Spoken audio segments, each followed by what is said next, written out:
પ્રણામ, નમસ્કાર. રત્ન સ્પિરિચ્યુઅલ વર્લ્ડમાં આપ સૌનું હાર્દિક સ્વાગત છે. આપણો ટૉપિક જે છે અહીંયા કન્ટિન્યુ રહેશે. આપણો ટૉપિક હતો #સોલ્ટ રેમિડીઝ. તો અહીંયા આપણે સોલ્ટ અને સુગરનો ટૉપિક હતો, એટલે કે ખાંડ અને મીઠું એનું શું મહત્ત્વ છે, કઈ રીતે આપણા બોડી ઉપર કામકાજ કરે છે, તે આગળના એપિસોડમાં આપણે જાણ્યું. આજે આપણે જાણીશું કે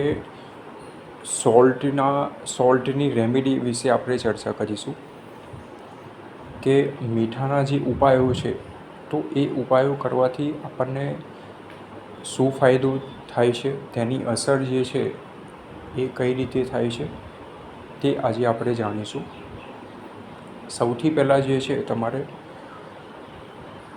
અઠવાડિયામાં 3 દિવસ મંગળવાર, ગુરુવાર અને શનિવારેના દિવસે જે છે તમારે સોલ્ટ બાથિંગ કરવાનું રહેશે. એટલે કે તમારે તમારા નાહવાના પાણીમાં જે છે અડધી ચમચી અથવા તો આખી ચમચી તમારે સફેદ મીઠું પાવડર તમારે નાખવાનો રહેશે અને સ્નાન કરવાનું રહેશે. એના સિવાય તમારે મહિનામાં જે અમાસ આવે છે, એ અમાસના દિવસે પણ તમારે મીઠાવાળા પાણીનું સ્નાન કરવાનું રહેશે. પહેલો ઉપાય. બીજો ઉપાય, તમારે તમારા ઘરની અંદર જે છે, જે આપણે પોતા મારીએ છીએ, તો પોતાવાળા પાણીમાં તમારે જે છે 1 ચમચી અથવા તો 2 ચમચી સફેદ મીઠું તમારે નાખવાનું રહેશે અને તેનાથી તમારે આખા ઘરમાં પ્રવેશ દ્વારથી લઈને જે છે તમારે દરેક બેડરૂમ હોય, કિચન હોય, હોલ હોય, ગેલેરી હોય, બધે જ તમારે જે છે મીઠાવાળા પાણીના પોતા મારવાના રહેશે. હવે આનો દિવસ તમારે રહેશે સોમવાર, બુધવાર અને શુક્રવાર, બરાબર છે. અને અમાસના દિવસે તો ખરું જ. 2 ઉપાય. ત્રીજા નંબરનો ઉપાય, તમારે જે છે, તમને એવું લાગતું હોય કે ઘરમાં જે છે આપણે આ 2 ઉપાય કરીએ છીએ, પણ જે છે હજુ પણ તમને એવું લાગતું હોય, ફિલિંગ તમને લાગતું હોય કે ભાઈ હજુ નકારાત્મક ઉર્જા વધારે છે, નેગેટિવિટી જે છે, એનર્જી એ વધારે છે, તો તમારા ઘરમાં જે છે પ્રવેશ દ્વારમાં જે છે બંને બાજુ જે 2 ખૂણા હોય પ્રવેશ દ્વારના, આપણું જે મેઇન ગેટ હોય, તો અહીંયા બંને ખૂણામાં તમારે આખું મીઠું જે છે તમારે મૂકવાનું રહેશે. તેના સિવાય તમારા ઘરમાં બેડરૂમ, હોલ, કિચન, ગેલેરી જેટલા પણ ખૂણા થાય છે, એ બધા જ ખૂણામાં તમારે આખું મીઠું જે છે 1 નંગ મૂકવાનું રહેશે, બરાબર છે. જો તમારે ફ્લેટ હોય તો તમારે આ પ્રમાણે મૂકવાનું રહેશે.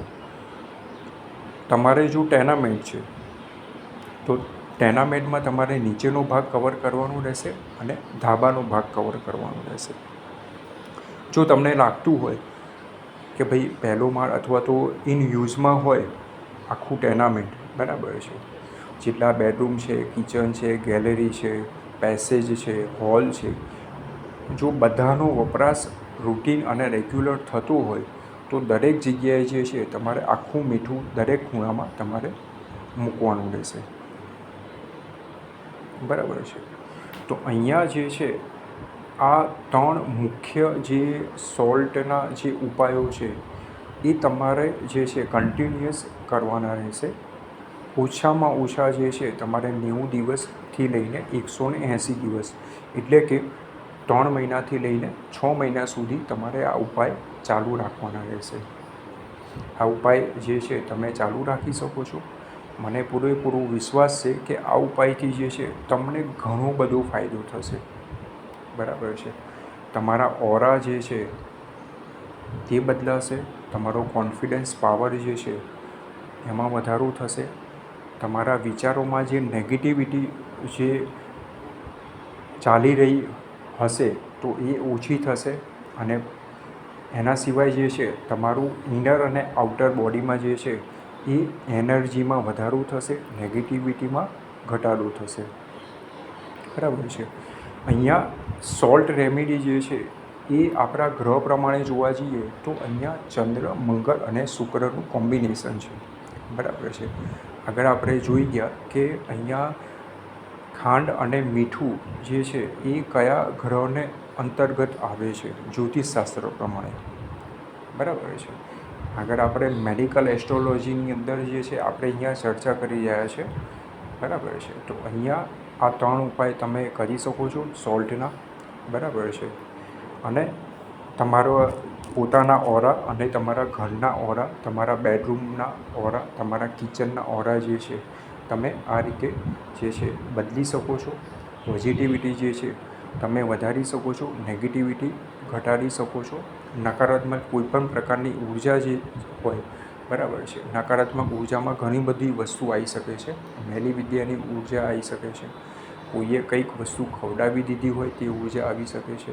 બરાબર છે. કોઈએ કંઈક વસ્તુ જે છે તમારા ઘરમાં મૂકી દીધી હોય અથવા તો નાખી દીધી હોય તે રીતે પણ જે છે નકારાત્મક ઉર્જા જે છે એ ફેલાય છે. તો અહીંયા આ 3 બેઝિક ઉપાય છે. એ બેઝિક ઉપાયથી જે છે તમને જે છે ચોક્કસપણે જે છે લાભ થશે, ફાયદો થશે અને પોઝિટિવિટીનો સંચાર થશે.